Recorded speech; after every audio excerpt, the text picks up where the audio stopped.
question-là que vous êtes vous aussi interpellé. C'est vrai qu'on vous suce tout, on vous prend tout, c'est la vérité.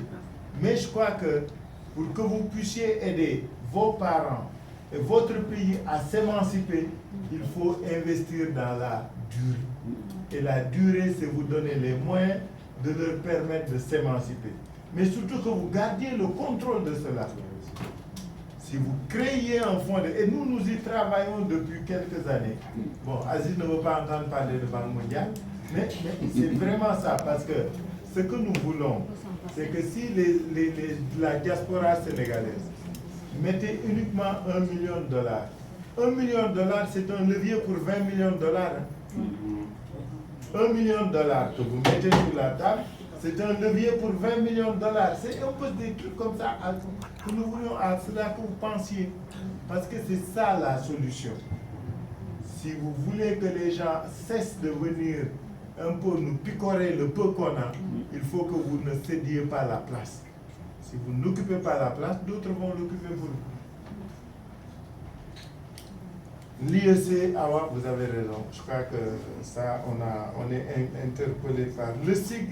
On l'a presque fini. Parce que, puisque avec CSE, on a eu des problèmes parce que nous ne pouvions pas contracter, il fallait faire un appel d'offres.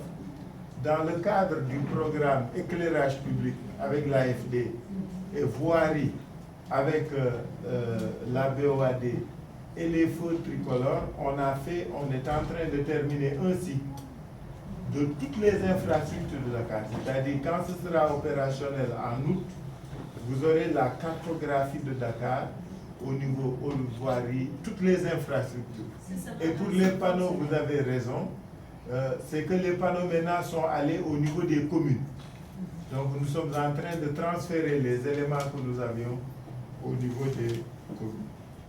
La bibliothèque municipale, je n'ose pas parler de Sandaga toujours parce que je veux pas que notre projet, il y a Halima.com qui est ici. C'est comme Hassan Diouf. Si je vous donne les vrais éléments, Halima l'écrit, je suis mort. Mais le problème de Hassan Diouf, pourquoi on ne peut pas le recouvrer? C'est un problème d'argent. Les Chinois avaient mis de l'argent sur la table. Ils sont prêts à partir, mais il faut qu'on leur rende leurs sous.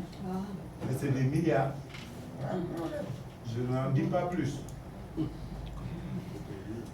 Maintenant, pour pallier cela, ce que nous avons fait, nous avons un programme, je n'en ai pas parlé, nous allons gazonner, nous allons mettre du gazon synthétique dans tous les stades municipaux de Dakar. Et pour la Médina, c'est l'école de Médina qu'on a choisi, là où le foyer qui a fait ça. C'est ça qu'on va gazonner. Donc on met des gazons synthétiques dans les 19 terrains municipaux de la ville de Dakar. Ça nous coûte 6 milliards. Alors, est-ce qu'il faut que ce soit synthétique?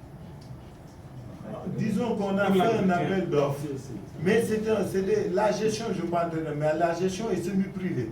C'est-à-dire dans les grands stades, c'est une gestion semi-publique. C'est-à-dire que les 60% du temps sont gratuits, les 40% sont payants. Dans les mini-stades, c'est l'inverse. Donc les 60% vont être payants et les 40% libres. C'est ça qui permet de régler l'entretien et de payer l'endettement. Les parkings, c'est pourquoi je vous en ai parlé, donc le stationnement, on veut faire des parkings aériens. Si vous avez des offres, on est preneur. Maintenant, celui qui a parlé de l'audience avec moi, là, il faut qu'on essaie de voir de quoi il s'agissait. Quand vous ne me voyez pas, il y a toute une équipe là-bas. Hein. Donc, il y a les adjoints, il y a le cabinet. Si vous les voyez, je suis au courant. Mais c'est vrai que moi, je suis assez mobile parce que vous le savez, la fonction de maire est une fonction bénévole. Et je continue à travailler pour la Banque mondiale, les Nations unies et l'Union africaine pour tout ce qui concerne la gouvernance politique et démocratique. Donc, il faut que j'aille faire bouillir la Ah oui. Voilà. Pour la délocalisation de Grand Médine, on est à la phase terminale. Ce n'est pas de la délocalisation, c'est de la restructuration. Il nous reste 4 grands quartiers de Dakar à restructurer. C'est des slams, des bidonvilles, des quartiers spontanés. On a Arafat à Grand F, on a Grand Médine, on a la cité capverdienne et on avait Anne. Pour Anne, on a réglé ça, nous avons affecté 4 milliards de l'Union européenne pour restructurer Anne. Il restait Grand Médine et Arafat. Avec la fondation Droit à la ville et ONU Habitat, la ville de Dakar a accepté de mettre 300 millions pour donc compenser les populations, leur participation. L'État a accepté de mettre 70 millions. Et depuis 3 mois, avec la fondation Droit à la ville, on a fini les études depuis 2 ans. On est maintenant en train de régler le problème de leur relocalisation. Pas de tout le monde.